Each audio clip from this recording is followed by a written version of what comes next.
So there I am traipsing around. When it was time to come back, that's when my problem started. So we got to the border, the Pakistan border, and I've gone to the main place, showed him my passport, and I suppose understandably the man's confused as hell. I've got a British passport with an Indian name. I'm dressed like an Afghan. He's like, what are you? Sorry, what are you? What are you doing here? And so then he realizes that I haven't got the, correct paperwork. I haven't got the stamps and stuff. So he goes to me, right, I'm going to have to pass this on to somebody else. And that's when alarm bells started ringing.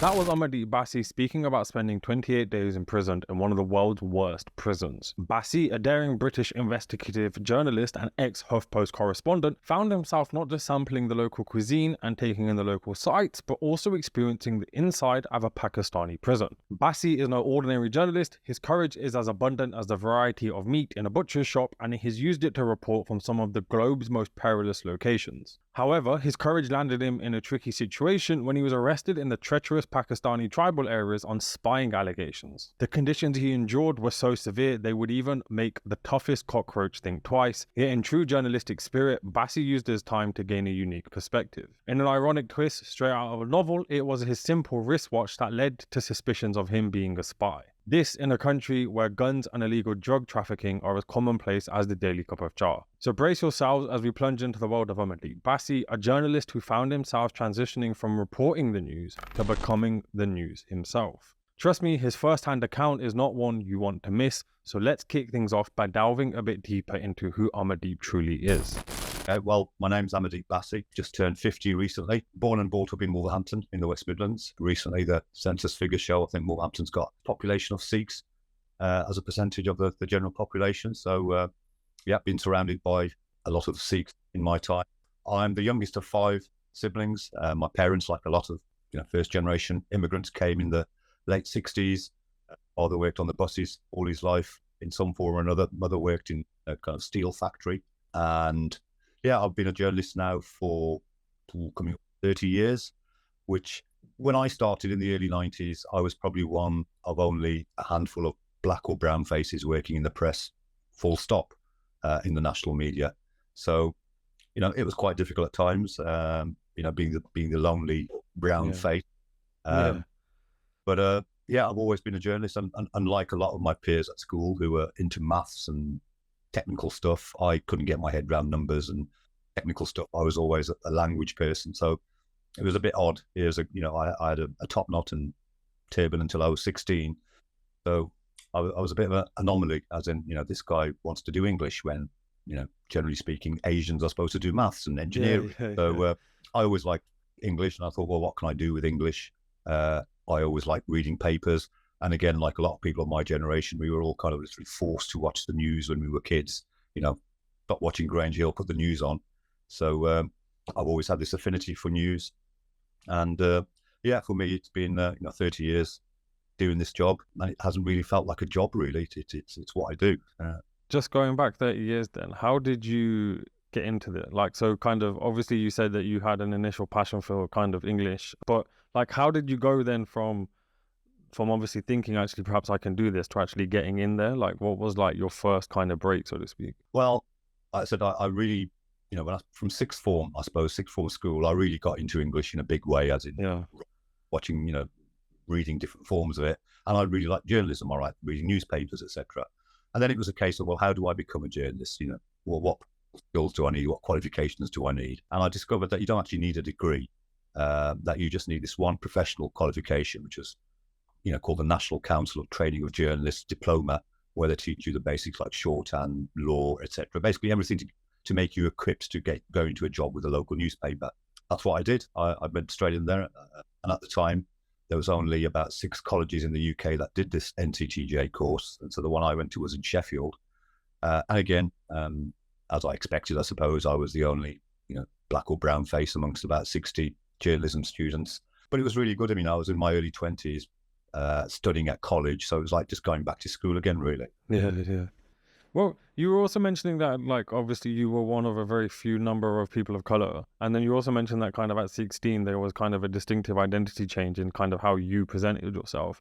Like, so could you just talk a little bit more about what it was like, I guess, growing up in that time, in that location, kind of as a teenager, and then also what was kind of the thought process behind kind of that change of identity around 16? Because I guess it's quite a pivotal point in most people's lives. Yeah, sure. Well, like I said, I was born and brought up in Wolverhampton in the early 70s. And, again, for like a lot of my generation, and certainly one who's outwardly very, noticeable. I've got a top knot. I'm a Sikh. It was a hostile atmosphere, or a perceived hostile. As in, as soon as I left the house, you're in enemy territory. Old women are looking at you funny. People are generally, the vibe giving off is, who are you? Go away, kind of thing. And you could feel it. And again, Wolverhampton, like a lot of the Westlands in the early 70s, had a presence of, National Front, as it was then, skinheads, all that kind of stuff. And again, some of my most vivid memories are about windows being smashed, quite regularly. And it turns out it's the neighbour. And so, that was the kind of environment where it was almost, we Sikhs, we stuck together. So at school, it was purely, you stick with the Indians. If you have a white friend, you're a pariah to your Indian friends. So, I must admit, my first real contact with white people was as a journalist. My first real interactions as such, and having confidence of talking to this alien race almost was, well into my early 20s. But at 16, obviously, like I said, I was brought up a Sikh. My parents are religious, increasingly so as they got older. Very much a Sikh household. And, I'd go to the temple quite regularly. I learned how to play the tabla. I could read Punjabi. I could do Bart, etc., etc. I was very much into it. And then I became a teenager, and the external kind of influences, girls, going out, drinking, being naughty, etc., kind of came into view, and it became a case. What actually done it for me in the end was, I didn't take to drink. Thankfully, I just didn't like the taste of it. But there was occasions in my early years when I still had a turban, when I'd kind of glance at myself in the mirror and I'm holding a pint, which I don't want to really drink. And I just thought, this doesn't look right. Pick one or the other. Either it's the beer or it's the turban. And I'm afraid in the end, I didn't pick either because I didn't go down the beer route. But I just felt I'm not acting like a person with a turban should. So stop that pretense kind of thing. You're not about to become a baptized Sikh anytime soon. Yeah. And it was a kind of case of, well, I'll park my Sikhism up until later. Now is the time for me to be a teenager. And I didn't give it any more thought than that, but it was more kind of embarrassment. I didn't want to give, the Sikh appearance a bad name by, here's a guy with a turban, yet he's doing things that are un-Sikh-like, which kind of felt wrong at the time, really. Fair. You mentioned kind of then how you got into journalism, but from when I was obviously doing a little bit of research in preparation for this, I would obviously come across that you're a senior lecturer at a university. So I know it's, as you said, you've been like 30 years in journalism now, and I guess what I'm asking you to do is condense that into 3 minutes. But like, kind of how did you go from your first break in journalism to then doing what you're doing today, really? Like, kind of what was that journey like? And save any kind of interesting stories you covered for a question further on, because I'm sure that's something that you'll remember. But yeah, kind of what was that like for you? Yeah, so like I said, I went straight from journalism college, and it was almost like a baptism of fire, as in I went to work for a press agency. So the normal route for people is they do their NCTJ, they go and work for a local newspaper, Coventry Telegraph, Express and Star, whatever, do a few years there, then maybe go to a London newspaper, one of the nationals, and then go on to PR, go and become a press officer for somewhere when you're ready to retire. Because generally, us journalists see press officers and communications people as failed journalists, or that's something after journalism. I know it's derogatory, kind of an injury. But I wanted to kind of fast forward that route. So a press agency, and a press agency is like, it's just amazing. Basically, if you think about it, most of the news you read in a newspaper hasn't been generated by that newspaper's reporters. It's been bought from a freelancer or an agency. So there are agencies up and down the country that cover patches. So the West Midlands, for instance, if something big happens in the West Midlands, the London papers are loath to send up a reporter. So instead, they'll get copy from a press agency that's already there. So I was a press agency, and what that meant was you're working for the Nationals. So you're working at a very high standard because you're writing essentially for everybody from the Guardian to the Sun. You give them a very detailed report and they take out and rewrite it in the style of their paper. So you get very good habit in that you're writing at a very high standard. You're working at a very high speed, because if you don't get your copy to them first, another freelancer will, and you've lost out. So it really was proper, cutthroat stuff out there. I'll tell you stories, for instance, like, back in the days, this is before mobile phones, you do your interview and then you'd have to send the copy or the interview, you'd have to read it down the phone line to somebody who's actually typing it on the other side. And so you'd have to find a phone box. And normally there'd only be one phone box in the vicinity. All your competitors are out there. And it would be a case of who gets to that phone box first. And we used to do really bad things, like I would file my copy and then I would smash the handset so that no other reporter can use that and will be delayed. And it was as bad as that. And there'd be other things like, suppose there's been a murder or something has happened and you're not getting anywhere. You've knocked some doors, everybody says, go away, you're not getting anywhere. The kind of standard default was, well, you follow your competitors. See, where are the other reporters going? I remember once there was a murder, I can't remember what it was, but I wasn't getting anywhere. So I thought, right, I'm going to follow the opposition. So I followed one of their reporters for about a good few miles. And I said, I wonder where he's going. This is well away from the scene. He must have a very good lead. Anyway, I ended up following him. He didn't realize I was following him. I saw him going to a house and gave it a few minutes, knocked on the door, and he answered it. And I thought, my initial reaction is, God, you're well in with the family if you're answering their front door already. Yeah. And he's kind of looking at me in bewilderment, and I'm looking at him thinking, how come you're answering the front door? And he goes, Amardeep, what are you doing here? I says, what are you doing here? He goes, I live here. I've gone home. So it was that kind of. Yeah. But at least he never clocked me following him. Yeah, true. But yeah, it was a real, it was basically what you learn in a press agency in 6 months, it will take you 3 or 4 years at a newspaper. So I did that, and then it was very hard work. It was, you're constantly, you don't know what you're going to be doing. Your beeper goes off, your pager back in the day goes off. The plane has crashed somewhere, or there's been a murder, etc., etc. And so you'd be running around from story to story, 24 hours. The pay was not very good. Odds were high, as in, every time you sent a story to London, your name's on it. People in London get to know your name, even though they change the copy. And so I did that for a while. And then I'd never worked for a local newspaper. And the thing about working for a press agency is because you're working for everybody, you're not really accountable for what you write. Your name doesn't go on it. Yeah, the name of the reporter who has brought the story off you goes on it. And so you're a bit of a maverick. I could go anywhere, knock a door and say, I'm here from the Daily Mail. I'm here from the Sun, because I am, essentially. I'm there for everybody. And so I wanted a taste of kind of, having responsibility for my stories, having my name on my stories. I joined the local newspaper, the Birmingham Mail.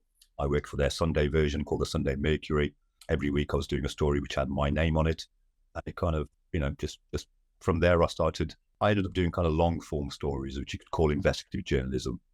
And so I started, made a name doing that. I became investigations editor for a while. Then I had a bit of a go at TV. Didn't last very long. I worked at Central News for a while. TV works in a different way. The journalism is a different way. It wasn't for me. And then about 2008, pretty bad timing because the big credit crunch had just started, I turned freelance. Yeah, I've been freelance ever since. It's been very good. It's, my original, I started off in print media, working for newspapers. Since freelance, I've done a lot of broadcast. I've done a number of radio documentaries, TV documentaries, podcasts, websites, think tanks, etc., etc. And then about 5-6 years ago, I started doing kind of part-time lecturing in journalism. And that just grew into a kind of a full-time job. I found it really, really rewarding. I teach MA investigative journalism. So the students are a bit older, a bit wiser. They want to be there, paid for their course.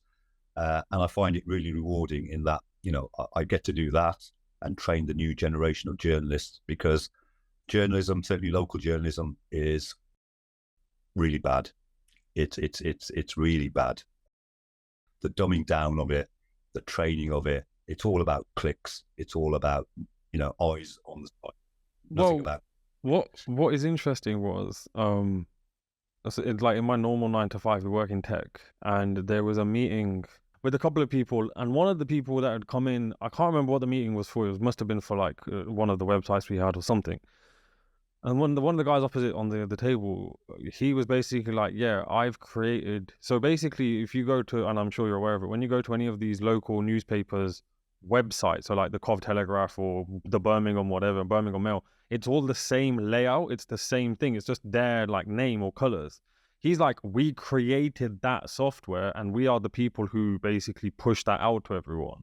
So it's interesting when you mention the dumbing down of it, because like the whole thing is, it's like almost like the TikTokification of news. Like it's like as ridiculous and as simple as they can make it, is what is being pushed. I mean, it's got to the stage now where Reach, which is the biggest publisher of local newspapers, they own all these, anything that's got live at the end of it, they own it. They're actually trialing news bots. So that's, some of the more straightforward news, say there's just been an accident, but there's no chance of anybody suing you for libel, there's no complications. A bot will write it. And he's clever. Yeah, so for me, I was getting, well, it didn't bother me that much, but it did get me quite angry that, look how shit journalists are these days. Or, as a young journalist, I remember how exciting it was in the early 90s to be a journalist. You were out there knocking doors, you were finding things out, you were using your people skills. And now, you've just got these young journalists who might have this idea of, I want to be a journalist, and they're tied to their desk, looking at social media, have no personal skills, will write a story that doesn't change anything, doesn't affect anybody. And they don't know how to, I'm maybe being a bit harsh here. Obviously, there's good journalists out there, but I certainly get a lot of, get a buzz out of sort of teaching the new journalists that actually, no, don't fall into this trap of being a kind of working for a news factory where you're just churning out story after story and it becomes mindless after a while. This is what journalism is about. This is what you need to do. And this is where you find stories, blah, blah, blah. Because like I said, from my background, certainly when I see a lot of young black and brown faces now, I just think of my own time when I first started, because, they were pretty stark times. And I'll give you a few examples. When I was working for the news agency, obviously the story's broken. My job would then be literally, I've got to call up every news desk in London from the Sun to the Daily Star and say, guess what? This has happened in Birmingham. Do you want to buy some words and pictures off us? And I'd have to systematically do this.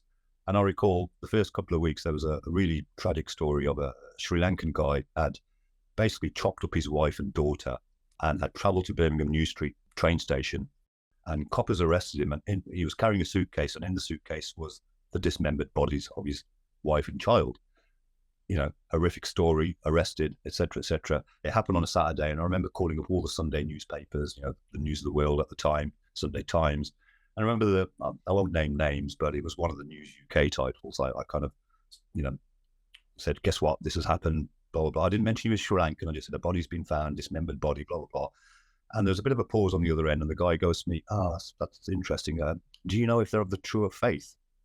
I said, truer faith? I said, I've got, I'm not really sure what faith they are, but he's Sri Lankan, so he's probably Buddhist or something.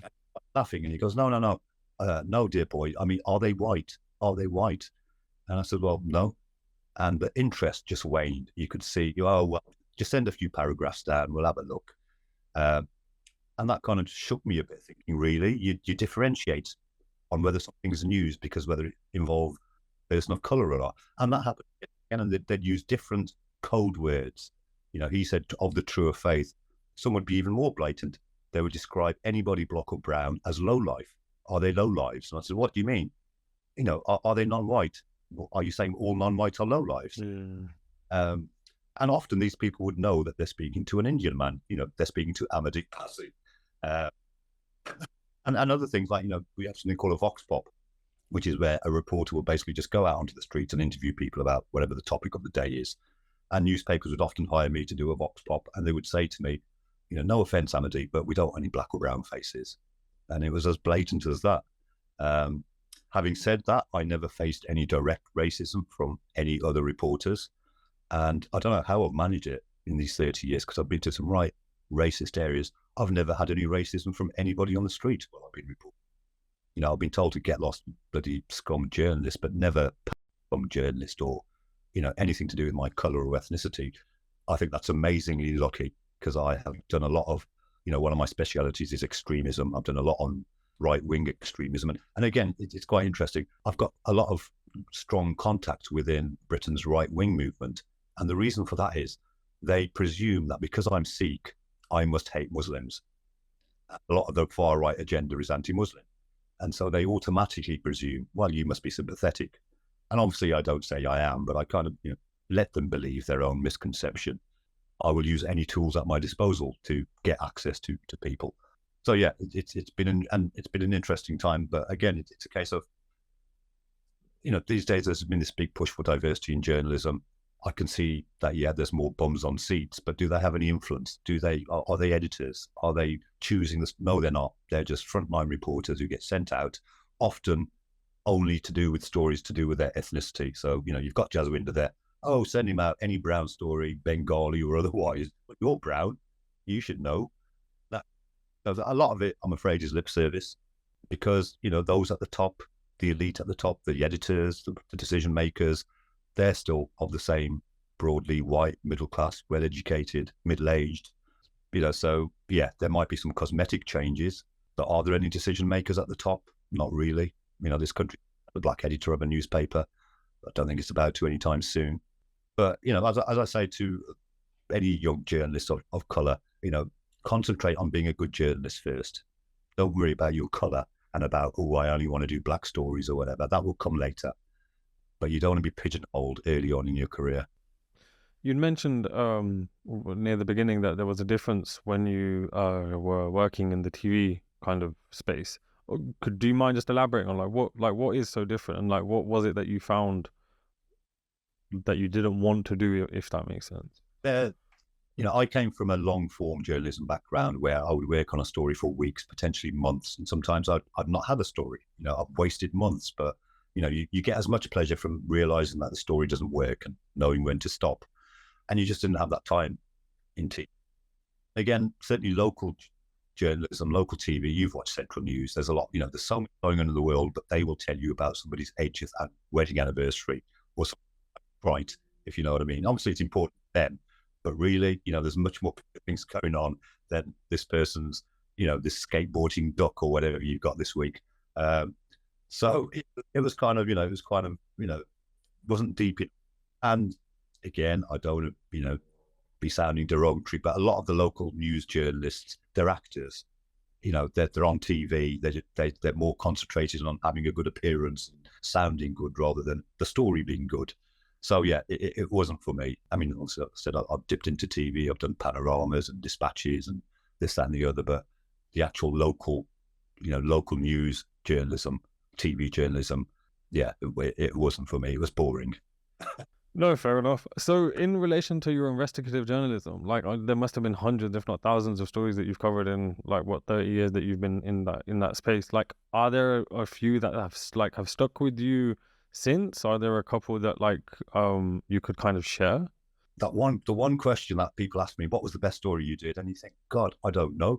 I forget. I have probably written over 1 million words in my career, and people have to remind me, oh, you remember that story you did? And I think, oh God, how did I forget that? But I don't know. I mean, my experiences in Pakistan, obviously, stick out a lot. I suppose the stories that changed things, the stories that actually had a, meaningful effect. It led to a resignation of somebody, or it led to, the most recent one where I took a lot of satisfaction was a big investigation for the Sunday Times. It was at the front page a couple of years ago where I kind of led the investigation. It was to do with boo-boo and slave labour and textile factories in Leicester. And we managed to get somebody undercover to work in one of these factories, because all the other newspapers were interviewing factory workers after they'd left work and all that kind of stuff, but nobody had actually infiltrated or got an undercover reporter working in one of these places. So I did. We managed to get some really good stuff. He was being paid less than the national wage. We found really bad conditions during the time of COVID, and there was no real COVID, safety in place, etc. And it was the front page of the Sunday Times. And as far as impact is concerned, it was one of the biggest impact stories in that Boohoo's share price literally, halved as a result of that story. And there was a direct correlation between my story and their share price plunging, customers leaving them, people like ASOS and Warehouse started saying, well, we're not going to do business with you anymore. And then what was really satisfying was obviously they pushed back against it, said this was sloppy journalism, but this this isn't accurate, etc., etc. So they hired their own very experienced barrister to look at how I had written the story and how the press had handled it. Obviously, hoping that this barrister would say it was sloppy, crap journalism and blah, blah, blah. And she said the opposite. Their own expert said it was good journalism. You're the ones that didn't act well and stop complaining. Yeah. So, it's very satisfying when you get, and basically where I get this, it might sound cheesy, but telling the stories that are people that are forgotten generally, these hidden communities that never see their names in their newspapers, or like I said, the people that the Nationals call scum and low lives. I want to document their lives. People living in the ghettos, those people that are, involved in stuff that the general press doesn't want to, cover. Yeah. So the little stories, the little man stories. So during those 30 years that you've been in that space, like what are some of the tips or tricks that you've learned along the way in terms of your investigative journalism? But if you were to condense it down into like, I don't know, 3 to 5 tips, like what would you say? Well, first I must say, the pleasure you get from a successful investigation, when you've met all these cul-de-sacs and it's going nowhere and people aren't talking to you and things are falling apart and then you finally crack it, there's no feeling like it. When people say to me, why are you a journalist? And I've always thought, well, what can I say to them? Why do you want to be a journalist? And I can really condense it into 2 lines. I like finding things out first before anybody else. And then just as importantly, I want to be the first to tell everybody. It's no point me knowing something and then not being able to tell. I get my buzz from being the first to tell people. And so, an investigation journalism generally is about people. I can teach you investigative skills. I can teach you how to find people. I can teach you how to write. I can teach you how to interview. What I can't teach you is what goes to the essence of journalism is how can I make you say something that you don't want to say, something that you've covered up for the last 30 years. My skill is to be able to get that out of you, because anything else that comes out of your mouth is self-promotion to a certain extent. I mean, there's a really famous quote from George Orwell, who basically says that. He says, news is what people don't want you to know. Everything else is self-promotion and advertising. And if you think about it, it is. I'm there to get the stuff that you don't want me to know. I want to make you feel so comfortable in my company that you will tell me all your family secrets that you've been hiding in years because you trust me. And that's a skill that's hard to teach, this interpersonal skill of being able to put people at ease, being able to listen, being able to, be honest. Again, that's a big thing, being honest, less violent, hard, don't lie to your contact. So at the heart of it is people skills. It's, and certainly for investigative journalism, it's tenacity. You can't just say, I'm working because my man's not talking to me, so leave it. Find another man. Find a man after that man. That man if he knows another man. And like I said, the pleasure is digging and digging. Ordinary journalists will dig maybe 2 inches. Investigative journalists will dig 2 feet. That really is it in a nutshell. Really, like I said, all about people skills. It's about how to have understanding human nature. If I'm going to come and talk to you, I've got a reason as to why you should speak to me. No. But that first, if this person says to me, why the hell would I want to speak to this reporter? You lot are all bullshitters. I've got to have a reason ready for that person, and it's a different reason for all people. And again, obviously, like I said, you do need certain skills. You need to know the law. You need to know, the parameters of what you can do, and defamation and libel and all that. But essentially, it is about having that one little tip and just digging away at it until you've got something that resembles a story. Like I said, the satisfaction of a 3-month investigation, and then you finally crack it, and you're the first person to have cracked it. There's no feeling like it. That's what journalists are in the business for. And again, as cheesy as it might sound, investigations tend to make a difference. Yeah. They might lead to a change in the law. They might change somebody's life in some way. It's more than just a perfunctory glance at something. You're really looking and taking the whole thing apart. So most investigations I've done, I've been very satisfied at the end of them. And a lot of them, like I said, will have come from a little tip off somewhere. Somebody's told me something somewhere. I mean, increasingly in this day and age, we get a lot of whistleblowers. The best stories I've done haven't been from me digging. It's been from a whistleblower who's given me everything, so I didn't have to dig. Yeah. And that's where you get the best stories from, is people who come to you. And these days, with all this data around, you get these encrypted messages, or somebody's going to, give me a data leak. A few weeks ago, somebody gave me some data from Jaguar that had been leaked about their workers. So there's a story, data leak from Jaguar. So yeah, there's all kind of interesting stuff going on. So one question that's got the better of me, because as I mentioned, we work in tech. So data, so what are the parameters around data? So obviously this person leaking the data, technically Jaguar have suffered a data breach. Yeah. And then you handling that data, so I don't know, I'm not actually aware, but how does that work? And so forget Jaguar, for whatever company it was. Yeah.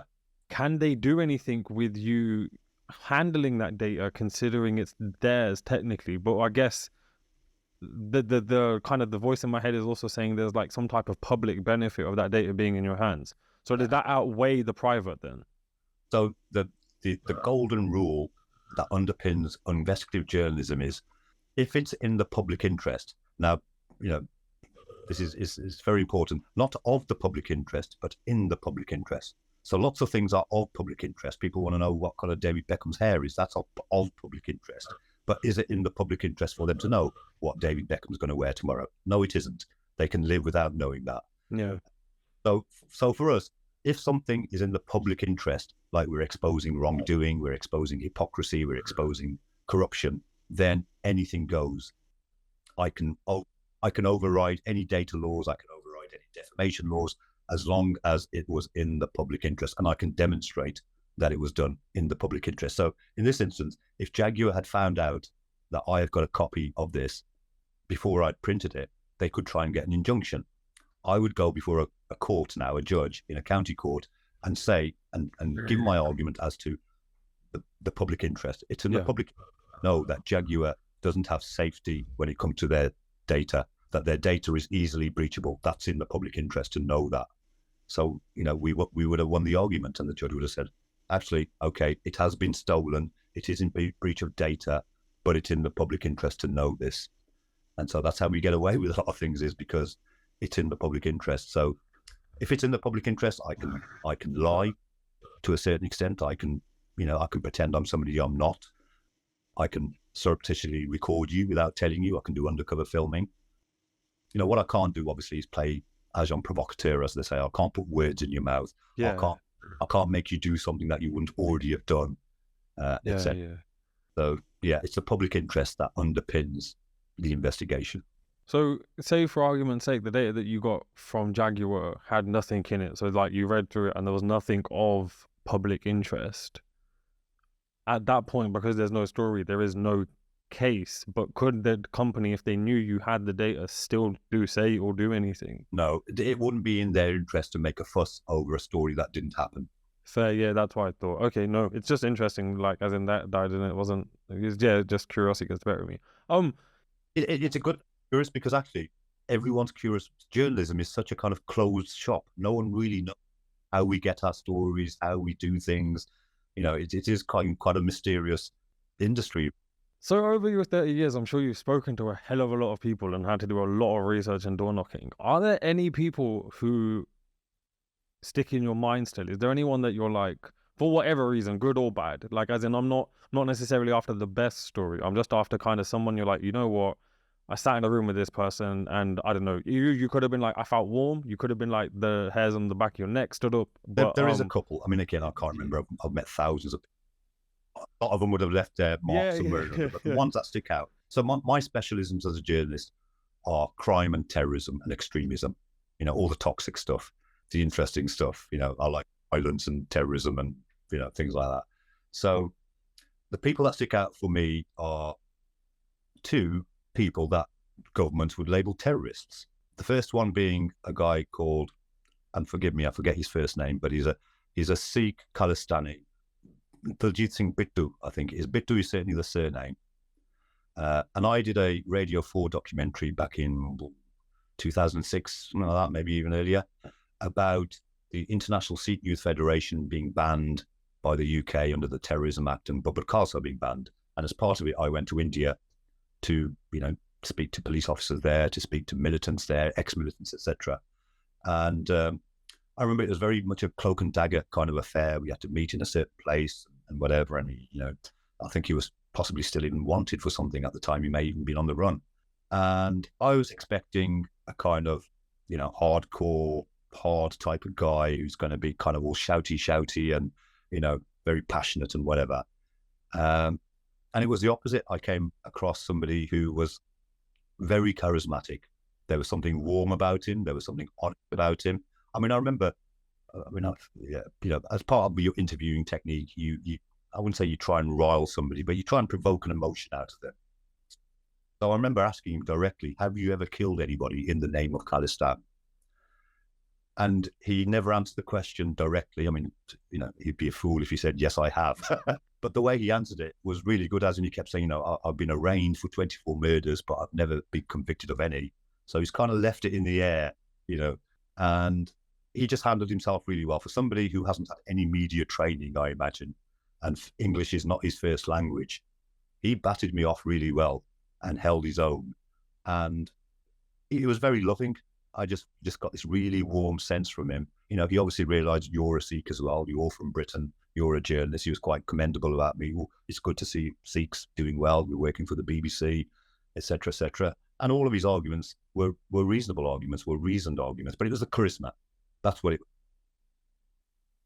What were some of the kind of points that you put forward? Because for argument's sake, I never knew, and this is why I enjoy doing what I do, because I never knew that you've sat down with this person. And I've just quickly, whilst you were talking, Googled it, and I found the transcript. And so obviously, once we go off, once this is finished, I'm going to go off and read it, because this sounds amazing. But for someone, I think, the biggest difference between kind of my generation and your generations is that we grew up in a period post 84. And I think for the Sikh community, 84 is a massive cultural shift for our community. And I think one thing is, I can personally say I got into history because of not into history, but into Sikh history because of the 20th anniversary of the 84 attacks. And there was an exhibition at the local Gurdwara, and just the images just kind of were seared, and they are still seared into the back of my brain. And so for someone who's actually sat in a room and had to have a kind of a very direct conversation with someone who is central to the movement, what were some of the points that he put forward? I mean, you're right. There's a certain. I mean, you're right. There's a certain air of authority for somebody who's been there, seen it, done it, was there. And, he was a bit of a poster boy for the whole Khalistani movement. He's a young, strapping, good-looking man, photogenic, speaks well. And it was just the very matter-of-fact way he spoke about things. We never started this. We didn't ask for this turmoil. We didn't want to kill Gandhi. We didn't want our temple to be, taken over by the army. We were helpless. We were driven into this. And the point he kept making again and again is, when I kept saying to him, well, there have been killings by Khalistanis. You have ground Punjab to a halt in certain times. There have been innocent Hindus that have been murdered, so-called, by Khalistanis. And his point was, quite rightly, how bad must a person feel that they do that? He was saying we had people who joined the Khalistan movement were young graduates, people who had a great career ahead of them, people who were trained to be lawyers and doctors and were going to go abroad. Just imagine how emotional they felt that they threw away their futures to basically possibly die and maybe not even see the fruits of their, labor. And that really struck home to me that actually, they must have been very troubled. They must have been very angry. They must have been very passionate to abandon their own lives and take this path where they don't know where it's going to lead them. It's going to lead to them leaving their families. It's going to lead to divisions, etc., etc. So I thought the cause must have been strong. And that was his main point, that, okay, you're right. There may have been some wrongdoings, but just think what drove these young men to do this. Things must have been really bad for them to have done this. And I hadn't really thought about it like that before, I suppose. A lot of people who view the movement view it as one kind of huge ideological block. And one thing that I found is that there is a movement, but it's made up of loads of different groups and factions, and some people are just completely independent. As you were saying, there might be some dude who was training to be a lawyer and something's happened or whatever. Not just with the person you sat with Diljit Singh Bhittu, I think you said his name was, but not just him, but kind of other people you may have sat with and talked with, what is your impression? Is there actually kind of one kind of homogenous ideological block, or is there more of a difference in some of their perspectives? Or as the Khalistani movement's concerned, yeah, there is, and that's indicative of all movements. As I said, I do a lot on terrorism, whether it's Islamism, whether it's the Sri Lankan Tamil Tigers, whether it's far right movements, and there is this commonality between them in that they are not homogenous. Under the banner they might be all under freeing Kashmir or freeing Khalistan, but beneath it they all occupy their own space, really. So, for instance, in every movement you will have some that lean towards very political ideals. So within the Khalistan movement, you've got an almost Marxist communist movement, which is purely political and down to socialism, and the theocracy side plays a lesser part, and it's more about equality and socialism and a political system. And then you've got those who are total theocracy, where forget the politics, it's all about having Sikh rules and living by a Sikh way. And so it's never a homogenous whole. They only come together under the wider wish for a separate state or whatever it is. And they all play their part. Some with the others, they all need their little bits.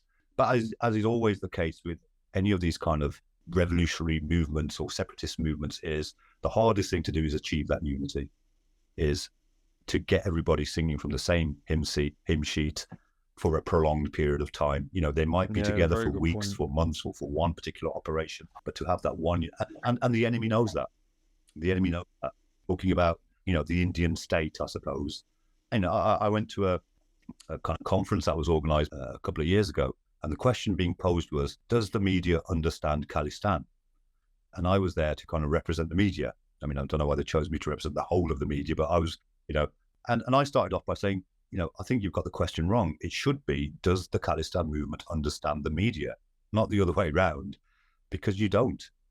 You've basically got this point blank thing of, they're the enemy, we shouldn't have anything to do with them. And I remember speaking to somebody, I won't name names, but quite a prominent young Sikh in the UK, and he was part of this conference, and he started off very frosty with me, kind of, well, you're a journalist, God, you're part of the problem, kind of thing.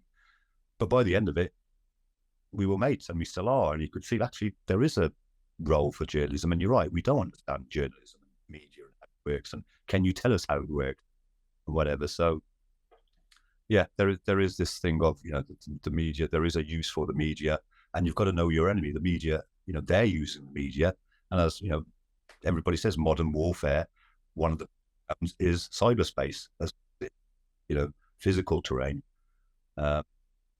Is there anybody else that you've sat with and been like, God, like, as in, because the only reason I say this is, like, a lot of the times you watch, and I keep going back to these American crime documentaries because I've watched a couple on the weekend, but like, people are always like, oh yeah, like, especially people who've done some like heinous, crazy shit, like people who've known them in the past have been like, yeah, I sat in a room once and it just got cold, so I was like, yeah, that dude's obviously not right.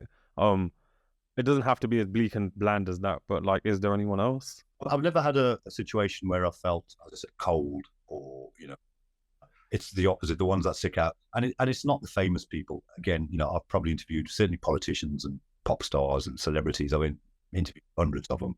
They've not done anything for me. The other guy who did really kind of, again, hairs on the back of your neck standing, was a guy called Yasin Malik. Now, Yasin Malik is the leader of a Kashmiri independence movement called the Jammu and Kashmir Liberation Front. He's got a very distinct look because he's been heavily tortured over the years by the Indian services. He spent half his life in jail. He's quite young, he's quite frail, but by God, has that man got charisma. I mean, to look at him, he's 5 foot nothing, thin as a rake, hardly speaks, but just being in the room with him, there was something going on. I was almost enthralled by him, and it's not like he's got any kind of engaging personality either. He hardly speaks. He looks like he hates you, the way he looks at you, like really suspicious. But there was something about that man which made me realize, no wonder you've got 10,000 people ready to die for you. He had, essentially. And again, I just liked his fairness. And this is a man who has lived it. He's not writing a report about it. This man has been tortured for it. And there's something about that those people that have been in the thick of it, you can tell from their eyes, from their whole persona, that this person has lived what they're talking about. They're not some expert. They're not getting it third hand or second hand. And okay, he's not got all the detail and the gushing, oh, I did this, I did that. He doesn't need to. Expressions tell it all. So yeah, it's those kind of people that kind of give me a buzz and think, wow. And again, sometimes it's the most ordinary person who's overcome the most difficult of things. And you think, parents who have lost their children, that always gets me. How, or the number of court cases I've been to where a parent has, a child's been murdered. The parent is now facing the murderer in court. I think, why haven't you gone there and killed him?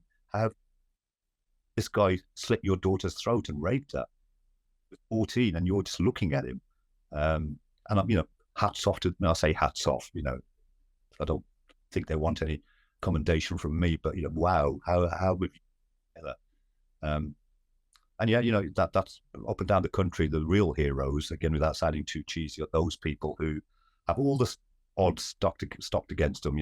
They live in the ghettos. They've got a shitty job. They're being racialized against, but they carry on. They keep their head down and they carry on. So we were obviously talking about kind of the work that you had been doing, and the people you've been meeting in kind of investigative journalism. And something that you had alluded to earlier was obviously your time in Afghanistan, I believe. So can you just elaborate first on how you ended up there before we dive into what kind of happens further on? So like I said, I worked at a news agency first, and then I joined the Birmingham Mail around about the late 90s, just before 9/11. Now, Birmingham obviously has a big Muslim population, young population, particularly Kashmiri, which is heavily involved in Kashmiri politics as well. And so I ended up pre-9/11 doing quite a lot of stories about the Kashmir independence movement and how Birmingham is the headquarters of it, basically. And that brought me on to the more radical side of Islam. And so I started getting in with a group called Al-Muhajirun, which later on became quite notorious in sending out British Muslims to Afghanistan to fight against the Americans and stuff. And so I was already doing those kind of stories pre-9/11. So 9/11 happens. 5 minutes later. But anyway, we digress. Coming back then, obviously you find yourself, so 9/11 happens, and then kind of what happened, then what? So I'm already doing Islamic stories. So as soon as 9/11 happens on the Tuesday, I immediately call my Islamist mates in Birmingham, my contacts, and they tell me, yeah, wonderful news. Yeah, we really love it. We're having a big meeting on Saturday. You can come. And I said, well, is it open to the public? He says, no other journalists can come, but you can come. So I said, all right, what's going to be discussed at the meeting? And he said, we're going to make an official call for British Muslims to go out to Afghanistan or wherever they're required and fight against the Americans, which was a big deal at the time, obviously. And so 9/11 happened on a Tuesday. They've had a meeting on the Saturday. I remember it was a restaurant on Ladypool Road in Birmingham. And I'm the only journalist there, surrounded by all these jihadist types wearing combat fatigues. And some of them look like they just come from jihad 10 minutes ago. And they're all looking at me a bit funny, but I had the permission of the main man there. And they made the call for British Muslims to go out and, fight, etc. The story I did went all around the world. Every front page next day said, Birmingham Muslims plotting to fight against British, etc., etc. So anyway, I was working for the local paper, the Sunday Mercury. So when America and the coalition forces went to Afghanistan to find bin Laden, the British Army approached our newspaper like it did every other local newspaper and said, do you want to send one of your journalists out there with us? A propaganda trip, basically. Look at all these orphanages we're building. Look how safe we're making Kabul, whatever. And so I was chosen to represent my newspaper and other local newspapers in the Mirror Group. So, that was all, it was an MOD arranged trip. I remember we went from Brize Norton in this big C-18 aeroplane, those big cargo airplanes, all very exciting, landed in Kabul in the dead of the night in the middle of a war zone, all really exciting. There was about 12 of us, as you can imagine. Again, I was the only brown face. So we spent about 4 days with the army where we were being taken from, different places. Here's an orphanage. Look how well we're doing. We'd interview an Afghan. He'd say, yeah, we love the British. We love Americans. But then, there's a soldier with a bloody AK-47 leaning over you. You're probably going to say that. And so the trip was going to be 5 days. And by about the third day, I was getting restless. I'd always been fascinated by Afghanistan, this weird, amazing place, plus our own Sikh history. Hari Singh Nalwa, Maharaj Ranjit Singh, this unconquered place, the Khyber Pass, it had all this kind of romantic notions to me. And plus I felt more of a target with the army. I thought there's more chance of us being bombed hanging around with these, white British guys than if I walk around wearing a kurta pajama because I look like an Afghan. And so when it came to time to go back to the UK, I managed to persuade my news desk that, do you mind if I, instead of coming back home now with the army, do you mind if I go to Pakistan and just see what's there?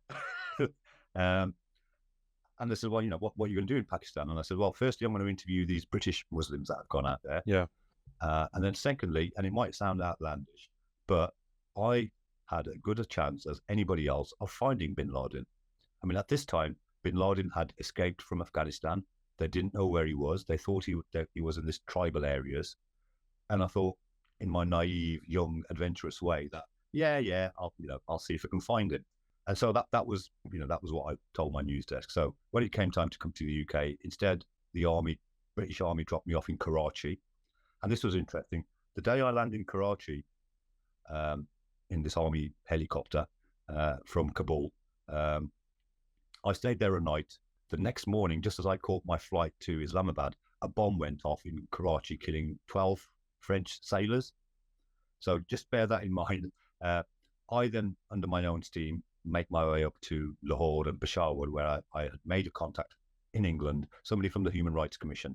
And I said to him, look, can you arrange for me to go to Kabul?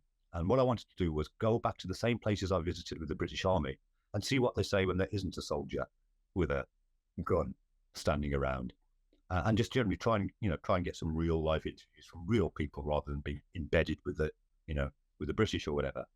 So he said to me, yeah, that's no problem. He goes, obviously you can't go alone, but I'm a member of the Afridi tribe, biggest tribe in that area. You might know Shahid Afridi, the cricketer, but the Afridis basically control the Khyber Pass. They've never been conquered. The British had to pay them, the Sikhs had to pay them access to the Khyber Pass, etc. So they're kind of, a really strong race. They're about possibly 1 million strong, but then they're into sub-clans. So the Afridi clan has about 7 sub-clans. And they're all called kind of Zakha Keel, Adam Keel, something Keel. They all got Keel at the end of it. So anyway, he said, look, I've got cousins who live in the Khyber Pass. They will escort you to Kabul and back. So I said, all right, that sounds all right. So it's quite weird. So you've got Pakistan, and then Peshawar is one of the most northerly places. Once you pass Peshawar, you've got this kind of 1,000-mile long corridor of land, which is called the tribal areas. And no laws apply. Tribal laws apply. So everyone's carrying an AK-47. Everyone's smoking hash. So it's a real weird feeling. So you go past Peshawar, and then you see this sign that says no foreigners beyond this point. Actually, it's misspelled, so it says no foreigners beyond this point. And it's like, literally, as soon as you pass that point, it's like the lights have been switched off. All the hustle and bustle of Peshawar goes, and you're in there's hardly any electricity. You hardly see anybody around. It's deadly silent. All you can hear is a few explosions of some rocket-propelled grenade going off somewhere, because they're all feuding. They've got so many internal tribal disputes that they're all bombing each other. They don't live in houses. They live in little fortresses, little castles. And this is a space between Afghanistan and Pakistan, a corridor. Okay. Yeah. And are we literally talking? Oh, actually, I think there was a lot of news about this when the West left Afghanistan, and it was these areas which, were basically try it. Yeah. So that was the area that Al Qaeda and Bin Laden had slipped into and were hiding in. And here's me having the ear of the biggest tribe in that area. So I really did think, if anyone's going to help me find Bin Laden, these guys will. But that was just a kind of pie in the sky idea in the back of my head, really. So anyway, I end up, going into the tribal areas, going to a place called Lundi Kotal. The first town you come to, as soon as you get into the tribal areas, you see this massive mud fort that looks like something from the medieval ages. Really impressive, really big. And it was built by Hari Singh Nalwa. It was a Sikh fort. So Jamrud was his headquarters. And so the first place you go through is Jamrud. And I must admit, there was this excitement of, wow, I'm going to the land that Hari Singh Nalwa trod in. And, that's his grave there and blah, blah, blah. So it was a real rush for me. But I was certainly aware that foreigners aren't allowed in the tribal areas. before you get your visa, you have to have a special visa to go in the tribal areas, and they wouldn't have given me one anyway. They rarely give, especially in those times when it's the most dangerous place on earth. Nobody knows what's going on there. So there's me kind of just stumbled into the place, haven't got the correct paperwork to be there, but have got the protection of the biggest tribe. So I've got there and I'm just drunk on freedom. It's the most freest place I've ever seen, as in you can do whatever you want. There's no laws. Everyone, people are carrying AK. So the first thing I wanted to do was give me a gun, let me fire it. So, I just grabbed an AK and I was thinking, I said, well, just point it over there somewhere. I was thinking, just over there somewhere. What if there's somebody standing there? And it's just, literally, so once I got over my excitement of, guns, freedom, blah, blah, blah, I told him what I wanted to do. So the guy who had taken me to the tribal areas was a local chieftain, Malik Dost Muhammad, his name was. Really fierce looking guy, very gentle, but he had this kind of Mongol look about him, because there's a lot of, because that area, so basically the history of the place, the Khyber Pass, if you wanted to invade India overland, you had to go through the Khyber Pass. So everybody who invaded India from Genghis Khan to Alexander the Great to Attila the Hun, they all had to go through the pass. And I remember walking through the Khyber Pass thinking, wow, I'm walking through the same place that Alexander the Great's armies went through and Genghis Khan's army went through. So it's a really, historic place. And Lundi Kotal is the highest point of the Khyber Pass. And so I was there. And anyway, the Malik introduced me to his son. Again, instantly there was a connection. He spoke English. His name was Naushad. And I really liked the fact that he was really straightforward. He came up to me and there was no niceties about, hello, who are you? It's like, what the fuck are you doing here? How have you ended up here? And so I explained it to him and said, look, this is what I want to do. I want to go to Afghanistan. I want to come back and you're going to take me. And he said, yeah, fine. So that night we had a really good night, man. They have their own, okay, they're Muslims, but their own tribal code supersedes their Islam. So they've got their own code called Pashtun Wali. And there's hundreds of individual rules, but the two main themes of Pashtun Wali are revenge and hospitality, two extremes. So hospitality to the extent of, as Sikhs, we also have this big thing of, the guest is the king and your prawn should be after. They take it one step further. They will die for you. And if they don't, their tribe will ostracize them and demolish their house and banish them from the village. Yeah, and it doesn't matter if you're a fugitive, if you're a stranger, if they take you in as a guest, they have to die for you. They have to look after you like better than your mother. And so I'm a guest of this tribe. And so, they've got a duty to look after me. So not a penny has exchanged hands. I haven't given them any money. They don't know me from Adam. They've only met me, 24 hours earlier. But one thing that was striking was I've still got my gut up. I can't take it off. I've had it since I was 14. It just doesn't come off. And as soon as every tribesman saw it, my ranking went up because it was, oh, Sardarji. And it was like real respect. They still remember the days of Ranjit Singh and Hari Singh Nalwa. And there's a bit of fear and a bit of admiration for our bravery as Sikhs. And if I'd been a Hindu or a Buddhist, I don't think I would have had that kind of welcoming reception or respect. And that really kind of bigged me up, thinking, yeah, I am a Sardar, actually. Okay, I haven't got the garb, but, it kind of empowered me in a way and made me feel Sikhism in a different way, I suppose. And so anyway, we had this really great night where they're drinking this homemade hooch that they make. They called it the Khyber water. It's made from gunnin and stuff. And we had a good drink. And I had this watch. And bear in mind, this is 2002. I had this watch which had a camera in it. It had just come out, Casio, about 10 pixels, grainy, black and white, really crap, but still a gadget. And they were fascinated by it and they were passing it around and taking photos of, ooh, what's this time machine you've got here or whatever. And so we had a great night. Anyway, the next morning, it kind of hit me, right, we're really going to Afghanistan now. And they dressed me up in a, Muslim shalwar kameez. I wore the Muslim skull cap, and I had to pull my qara up in case, they said, look, we don't know how other people are going to react to you as a Sikh in Afghanistan. So just keep that up and keep your Sikhiness, out of the way. So again, we took a calculated risk. I didn't show any paperwork. I just we got to the border. I knew I didn't have the right paperwork. And I thought, my feeling was, it's only a civil offence. It's not a criminal offence not having the right documentations. And that, knowing this part of the world, when I come back, I'll just pay somebody off and I'll be on my way, kind of thing. That was the kind of illusion I was under. So just when we were about to cross the border, I really started to shit myself, thinking, shit, we're going here. We're really going there. And not only are Al-Qaeda there, there's Americans, there's this, there's that, there's bandits, there's all kinds of people that want me. And I remember really sheepishly asking Naushad, is this safe? Are we going to die out there? And I really liked his answer, because you know how it's like, when we go to India, people tell you what you want to hear. Generally speaking, they're very loath to say, no, I can't do this. They'll always say, yes, I can, even though they can't, or whatever it is. Or they will just mimic what you say because they want to ingratiate themselves with you. So when I asked Naushad, I was totally expecting him to say, nah, everything's going to be all right. No one's going to die. We'll be okay. But instead he goes, look, I don't know what's going to happen. This is all new to me as well. But one thing I can say to you is, whatever happens, whether we have a good time, whether we get caught and beaten and shot, I'll be by your side. I won't leave you. And that blew me away. So this man's proper. He ain't bullshitting me. And okay, he's not promising me much except his company when I die. But I believed him. And as events panned out, he was a man of his word. So off we went, all happy. And we're in Afghanistan. And I remember we stopped in Jalalabad, and I stopped to do Matatek at a Gurdwara in Jalalabad. I met a few Sikh shopkeepers who were in a really bad condition. They were dying to get out. I saw Bin Laden's old house in Jalalabad, etc., etc. So we had a really, nice little jolly time driving.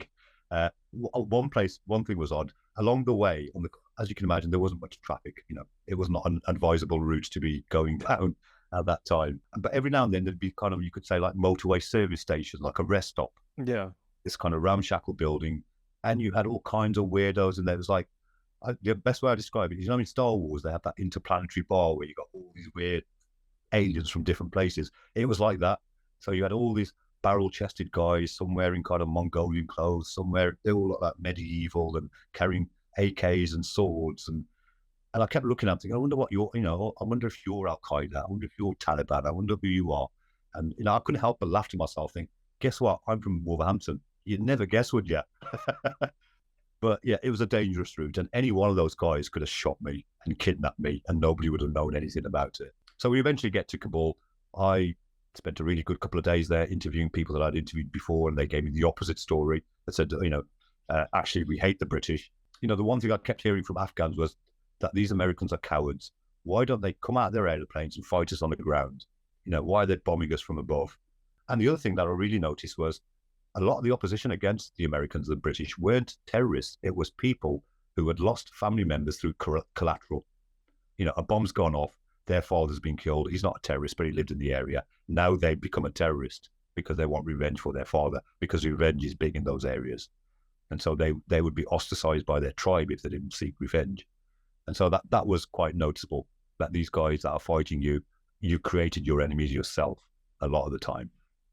So there I am, traipsing around. When it was time to come back, that's when my problem started. So we got to the border, the Pakistan border, and I've gone to the main place, showed him my passport, and I suppose understandably, the man's confused as hell. I've got a British passport with an Indian name. I'm dressed like an Afghan. He's like, what the fuck are you? What are you? What are you doing here? Who are you? Yeah. And so then he realizes that I haven't got the correct paperwork. I haven't got the stamps and stuff. So he goes to me, right, I'm gonna have to pass this on to somebody else. And that's when alarm bells started ringing, and I could see from Naushad's face as well that this has gone above his pay grade. Pay grade. There's no passing a few rupees here. So some military guy comes over, and he looks me up and down, and he's aggressive. He chucks my passport at me. He goes, "This is a forgery." He goes, "You're an Indian spy." He goes, "This is what they do. They get foreign-born Indians to do their work, but we're not stupid." And then I didn't realize, but India and Pakistan were almost at war against each other over Kashmir. And so he throws me over a newspaper and says, "Look, look what's happening. Your people are about to attack us again. You've been sent by India." And you can imagine, I'm thinking, no, I'm a jerk. And then the guy sees my watch and says, "Right, this is a spying instrument." And I said to him, "Look, which spy worth his salt is going to go around with a watch that clearly says wrist camera on the front of it?" But obviously they weren't taking that. Then they look through my notebooks and I write shorthand, And they were saying, what's this spy code? I said, it's shorthand, No, it's a spy code.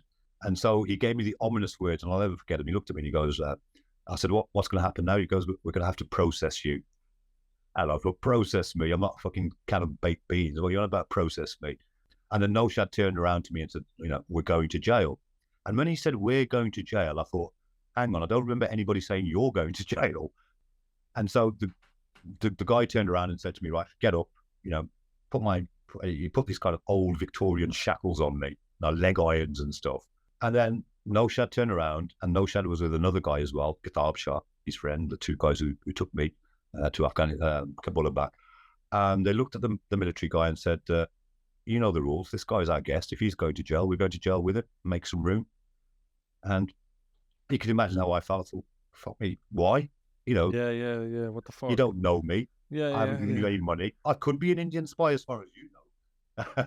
But that's the rules. And so the military guy said, well, okay, I'll make some room for you. And they stayed with me throughout my incarceration. If they hadn't, things would have been much different. I would probably have been killed.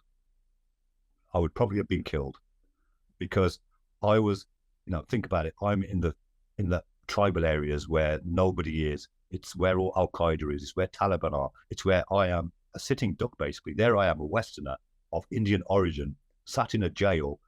I'm a sitting duck, And so Naushad and Kitab Shah both, got in the Jeep with me. And I'm still trying to process, thinking, why are they doing this? Is this a setup? Are they the ones? Because I just couldn't compute. A family member wouldn't do that for you, let alone a stranger. And so anyway, we arrived in jail late at night, and as you can imagine, it wasn't the best of places. It was, a ramshackle building. There's about 60 people in the cell when there should be 7. And the whole jail was waiting for us. Word must have got round that a British man's coming. And I think they were a bit disappointed because I wasn't white, and so they saw me. I must admit, I was just numb. It was like a dream. I just couldn't fathom how I ended up here, kind of thing. And you got all these prisoners rushing towards you, wanting a piece of you, touching you, whatever. But Naushad was in his element because a lot of these guys were his cousins. They were part of his tribe. They all knew each other and whatever. And it was like one big family. And so, he kind of put me at ease. But then on the second night, there was quite a unusual thing happened where I got a message saying that the so-called daddy of the prison, Isa Musa was his name, Jesus Moses, translated to. And I'd kind of clocked him, and he looked a bit mad. He was a big lad, and he kind of got his separate area, and he'd got his few kind of jamjir with him, he's whatever, always massaging him and stuff and whatever. Anyway, he's called me into his room for a one-to-one. And I remember looking at Naushad thinking, come on, Naushad, come with me. And he goes, nah, mate, you've got to deal with this one on your own. And again, all he said was, look, you're not on your own. Okay, I'm not going to be in the room with you, but I'm with you. I'm listening to the, don't think you'll, if anything bad happens, we'll come in. But you've got to deal with this yourself because you've got to be a man, basically. You can't show any fear or anything, and whatever. And again, it really gave me strength. Every time I felt like crying, which was like every 10 minutes, and looking like a nervous wreck, people would point my gut out and say, why are you nervous? You're a Sardar. What's wrong with you? And it kind of embarrassed me to say, actually, you're right. Why should I be whining in the corner? I'm a Sardar. So, that was really gave me a lot of strength. That did, just to try and keep up appearances, if nothing else. And then, anyway, I walk into this room. It's all dark. There's a fan going on in the background and whatever. And it all starts off quite nice. He spoke English very well. He goes, where are you from? London. And it's, London, BBC, Trafalgar Square, blah, blah, blah. And then I said, where are you from? And he goes, Hamburg.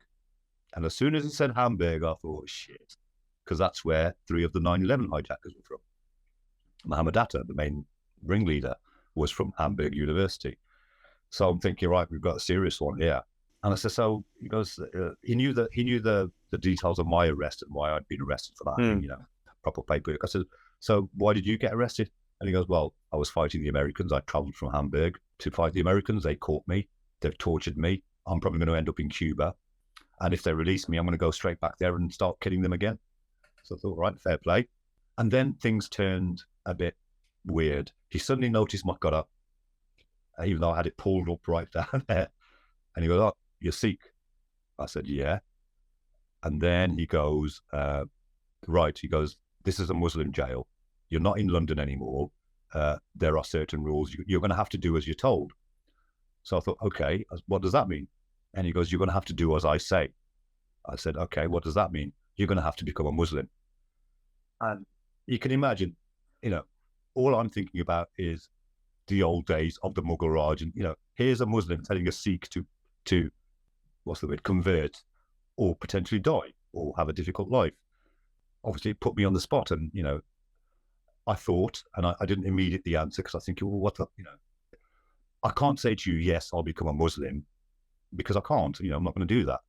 But part of me is obviously self-preservation, do whatever it takes to stay alive. You're in the middle of nowhere. And so I remember, I don't know where it came from, but I kind of just said to him, look, you're a Muslim. You believe in Allah. You believe in one God. I'm a Sikh. I believe in one God. You call him Allah. We call him Waheguru. If that belief in one God makes me a Muslim, then okay, I'm a Muslim. Call me a Muslim. But I can't be doing the Shahada or any kind of, ceremony or something that's going to make me officially a Muslim. I said, that's it really. And I kind of stopped at that. And I think he was a bit surprised by my answer as well. He didn't really know what to say. And he kind of looked me up and down, and he just went like this and said, okay, leave. And that was that. And later I had this really, warm feeling, thinking, actually, I do believe in Sikhi more than I thought I did. And that when push came to shove, was I willing to give my life up for it? Probably not. Maybe if he'd done it at knife point, I might have said, right, tell me what the words are, I'll become a Muslim now. But in that circumstance, I just thought, nah, I can't do that. And he seemed to take it on the chin. And I think also, maybe I'm bigging myself up too much. He also knew that I'm protected by Naushad, and Naushad is a somebody in that area. And that, if I mess with this guy, I'm messing with my man's tribe. And again, that really saved me. Having the protection of Naushad, people weren't going to do anything bad to me, because if they mess with me, they're messing with Naushad. And this Naushad is a friend's cousin, isn't it? Yeah. Yeah. My age, and so, and spoke good English, was a socialist. He was a Muslim, but he was he was smart. Yeah. We got on really well.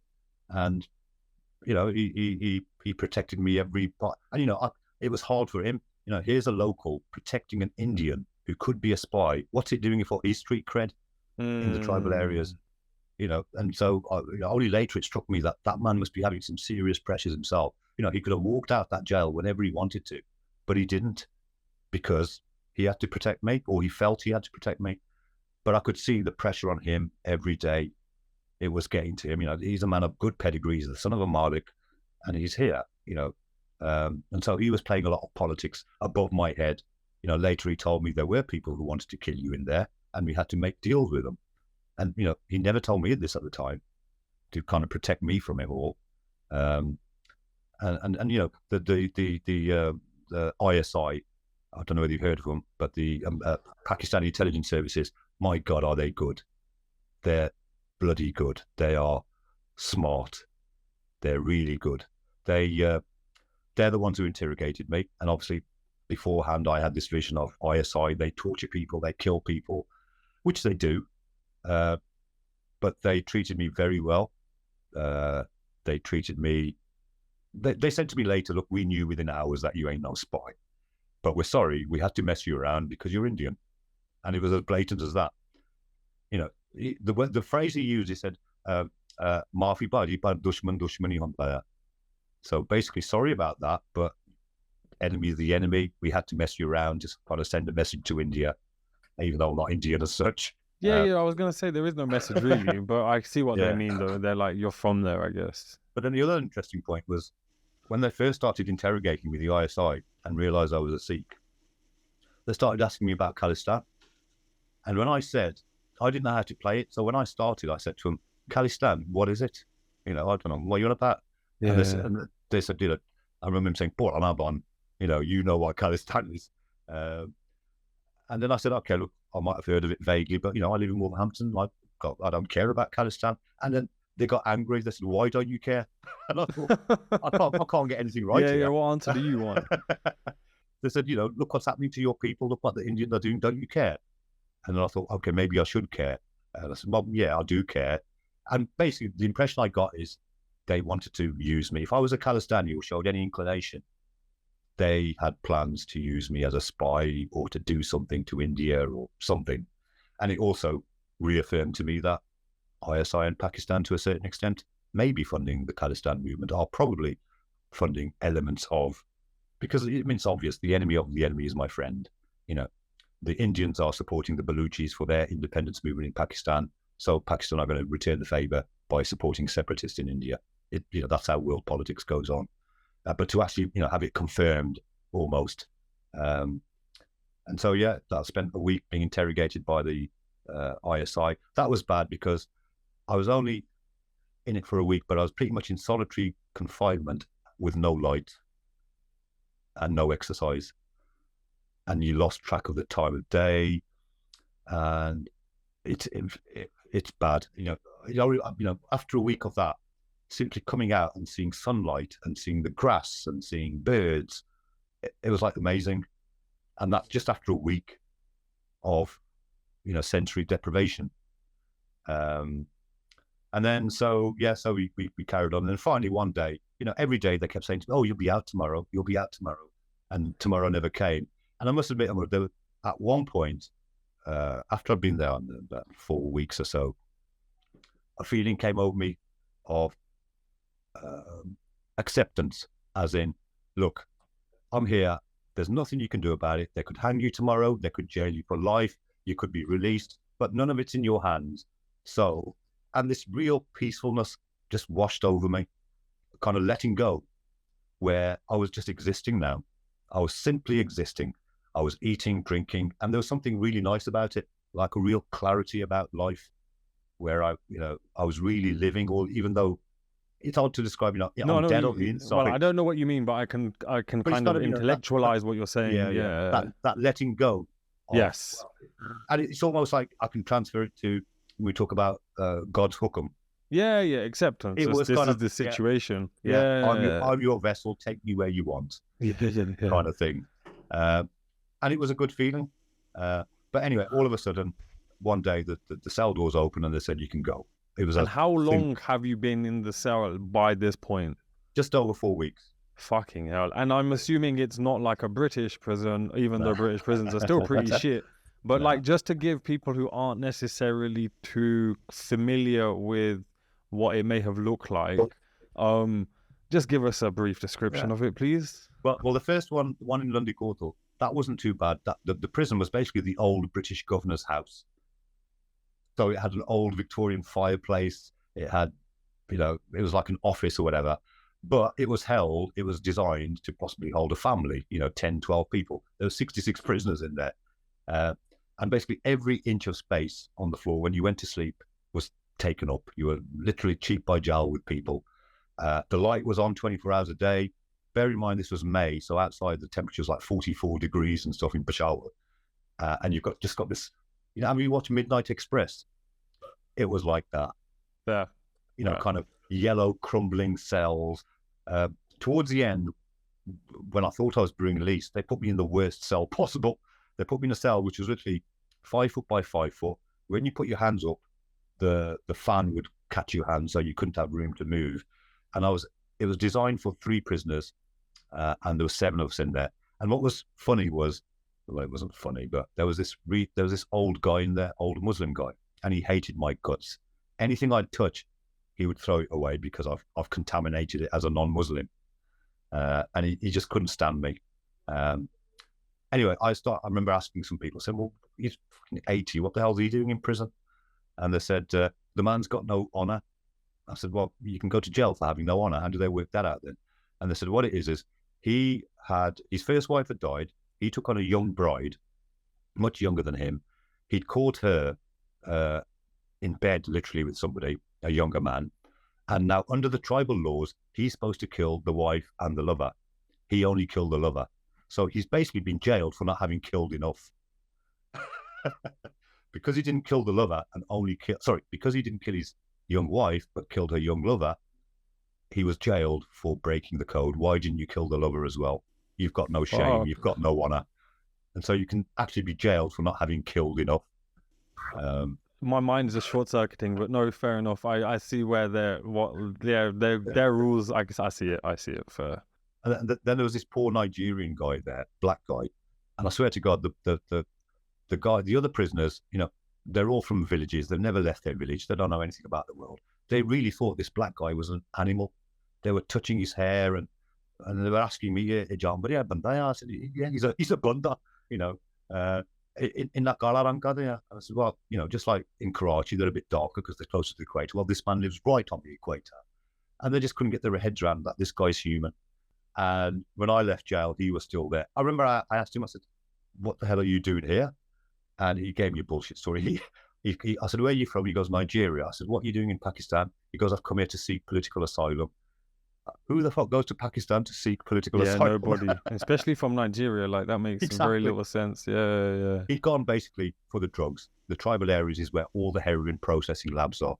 Oh. So, yeah, so anybody who's in the tribal areas generally. So everyone in the tribal areas is smoking hash and getting high on opium and like other poppy derivatives, and like no wonder the Americans couldn't beat them. They're just high as fuck, innit? Like they're just like as in because I think what I've picked up on as you've been talking is they've got a shit ton of balls. Like their balls are just absolutely massive, but they're also highly loyal. They're highly loyal to one another, and I think you're not messing with that, really, are you? And especially when you then throw in a bunch of drugs and loads of guns. Like, I remember the ISI people when they call the area, the tribal area in Pakistan in Urdu is called Ilaka Ghair.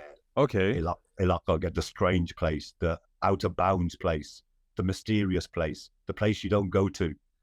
And I remember when the ISI interviewed me, and they looked at me and they said, "What the hell was you? We don't even go there unless we're in groups of 10 plus. What the hell was you doing there? How have you managed to stumble into the tribal areas? And you're not even a Muslim." Yeah. I said, "I don't know." They were saying, "Did the tribe kidnap you?" I said, No. They protected me. And it was like, how has this happened? But yeah, it was, looking back at it, I can say it was a brilliant experience. I mean, where do you make friends like that? Who's going to go to jail for a stranger like that? So just going back then, how did you get out? Like, what secured you getting out? Obviously, they said that they figured out you weren't a spy, but they could have They could have been. They could have just been like, anyway. "Fuck it, we'll just keep you anyway. You're British, like you're collateral as soon as." Well, you're also a bargaining chip at that point because you're British, right? Yeah. So how did you get out? And like, for argument's sake, I think some people may assume having a British passport may have worked in your favor, but did it actually? And what helped you get out? Yeah, I mean, at the end of the day, what it taught me is that there's two types of British. There's the white British, and then there's the rest of us, and we're not as important as the white British when it comes to our lives and protection we're afforded by the British government. Now, bear in mind, I'm in Lundy Courtal in the tribal area. It's the most dangerous place in the world at the time, by myself.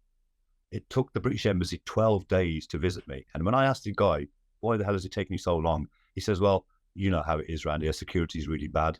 And I was thinking, you're the bloody ambassador. I'm here by myself. Think about my security here. If you think security is bad for you and you're the ambassador, what about my security? And then he came over and he made it pretty clear. He said, "Look," he didn't say it like this, but he basically was saying, "Look, we're only here because you're a journalist and your newspaper's making a lot of noise and getting politicians involved. And there's a campaign to release you. If you weren't that, we probably wouldn't be here." And again, in a very matter-of-fact way. So look, they're accusing you of spying. That at the worst they can hang you, but or they could jail you for life. Okay, thanks. I really need to know that. No. Yeah. And then he goes, "If they do jail you for life, we guarantee that we'll visit you at least once a year." I said, "All right, thanks very much." And then what really got me was he looks me up and down. He goes, "Have you been tortured yet?"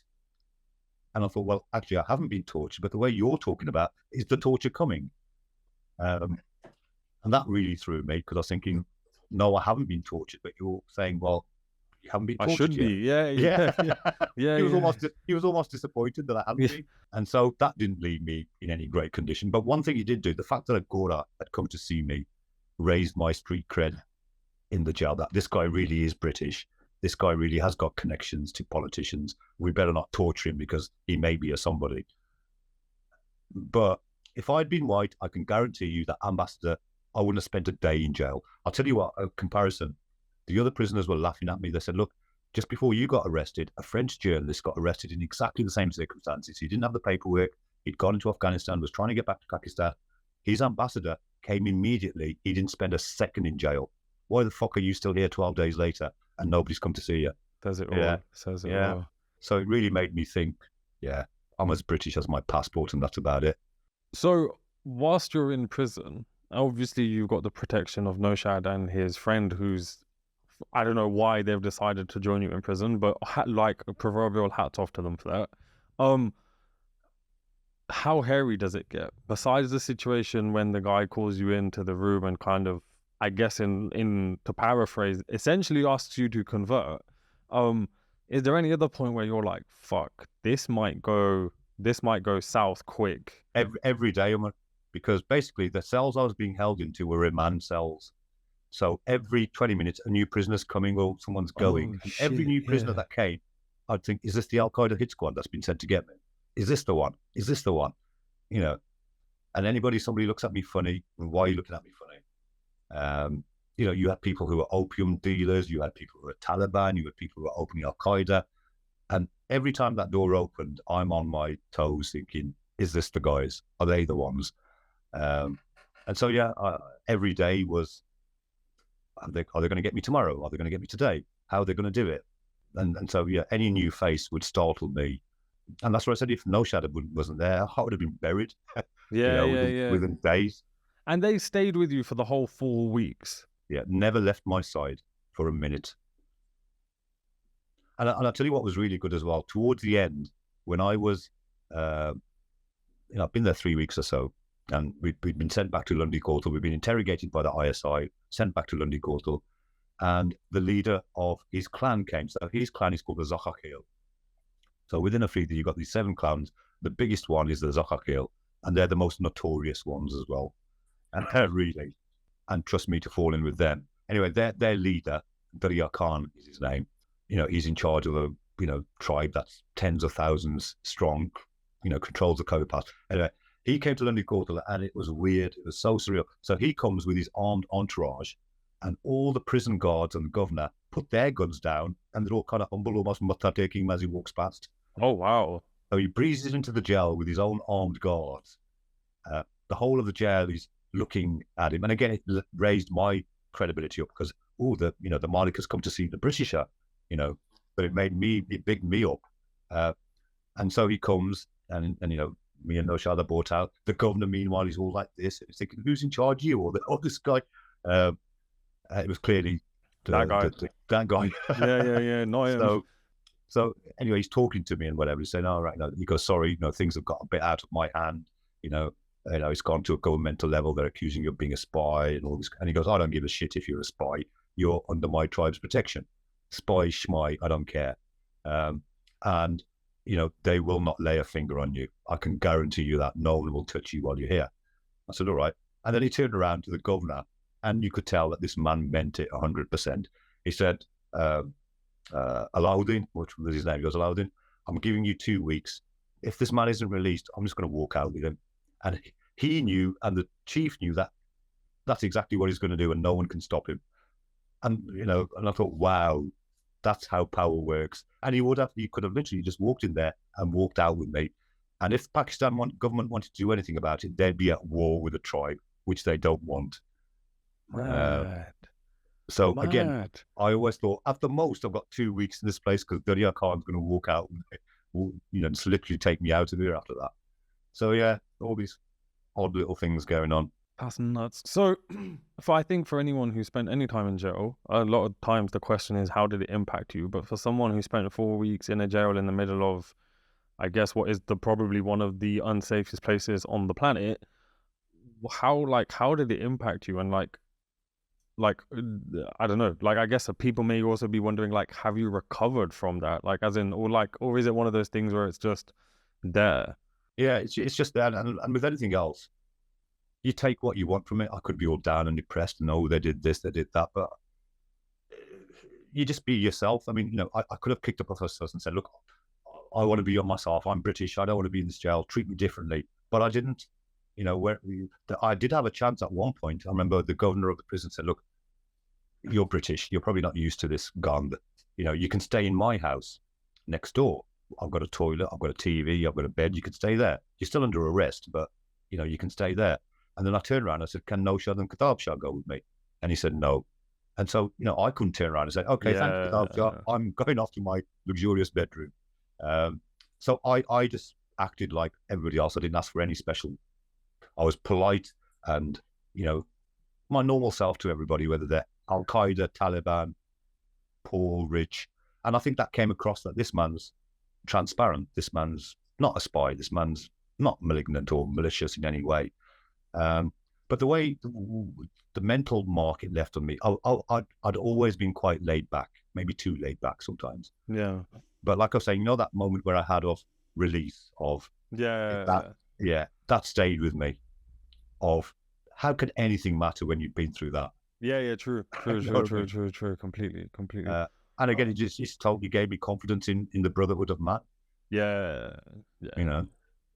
That there are connections you can make with anybody under the guise of being human.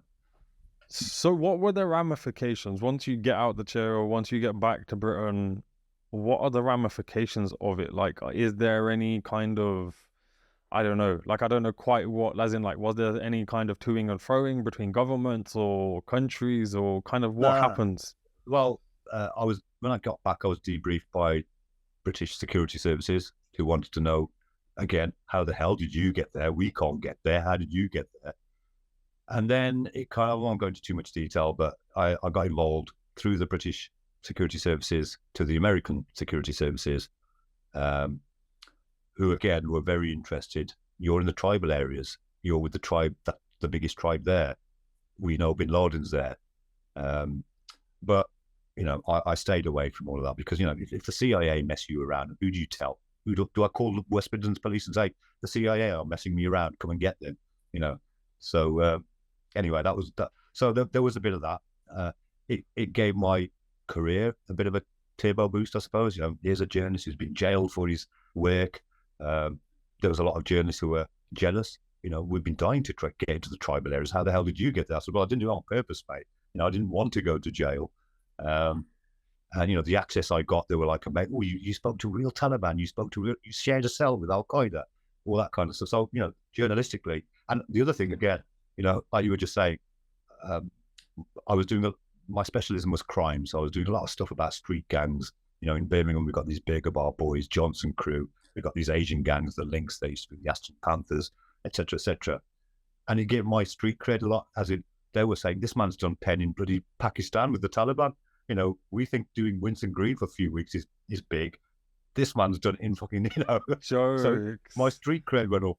Yeah, that's quality. That's, I guess, a positive ramification of it in some ways. So people, gangsters, were willing to talk to me because this man's on a level, man. This man's done. He's done real time. Like, he actually knows what it's like on the other side. Mad. Okay, so, that's nuts. Yeah, that's pretty jokes. Yeah. What's happened to like, I'm assuming you're probably still in contact with Naushad and his friend. Like, how are they and what happened to them? Well, funny enough, they were kept for another 2 days after I was released. Oh, wow. They said, we're not going to release you until this man has left Pakistani airspace. Until he got out of the country, basically. Yeah. And it's quite funny, actually. When I got back, my mates were just taking the piss, saying, look, a lot of people get deported from Britain to Pakistan. It's the first time we've heard somebody being deported from Pakistan back to Britain. That's quality. It's true as well, though, right? I guess that's one of your titles that you can hold. Yeah, I'm one of the few people to have been deported to Britain from Pakistan. So they were released a couple of days later, and I've been in touch with them ever since. It's sad. They live in kind of abject poverty. It's a forgotten place, the tribal areas. And again, as a Sikh, there's so many little gurdwara and places, important places for us, that are just in disrepair. I remember Naushad saying to me, why don't you and the Sikhs do something about them? We've got junkies using these temples where, Hari Singh Nalwar used to pray or whatever. And, there's lots of little places there that are important to Sikhism. But because it's such an inaccessible area, they're falling into disrepair and blah, blah, blah. But I was very lucky. I managed to see some of these You know, this is where Hari Singh Nalwar used to graze his horse, or this is where such and such General Avitabla used to play something. You know, these little kind of things. The history is still very rich, and they still do say to their children at night, "Don't cry, or Hari Singh Nalwar is going to come and get you." They still say it, and so it was a real experience, both journalistically, as a Sikh, as a human being. It was brilliant. Looking back at it, obviously I can say that now. I guess because of how it panned out, you can say that, like, in hindsight, right? But at the time you were going through it, it's obviously a very different situation. And now, obviously, I was 29 at the time. Now I wouldn't. I'm too risk averse, and there's something about the naivety and gung ho of being 29 that you think, I'm immortal, no one's going to touch me, and so I'm going to find Bin Laden. You know, I had no plan about what I'm going to do when I find him. But I'll find him, though, right? But I'll find him. And looking back at it, I did have. If I hadn't been arrested, I had as good a chance as anybody else. And since then, I just love Pakistan. So that happened in 2002. National Geographic did a documentary, A Banged Up Abroad, about me, and as part of it, they took me back to Pakistan to meet up with Naushad 6 years later, or exactly on the same day, as luck would have it, the day we got arrested. 6 years later, they filmed us being reunited and meeting each other for the first time since I left jail. And that was very emotional, as you can imagine.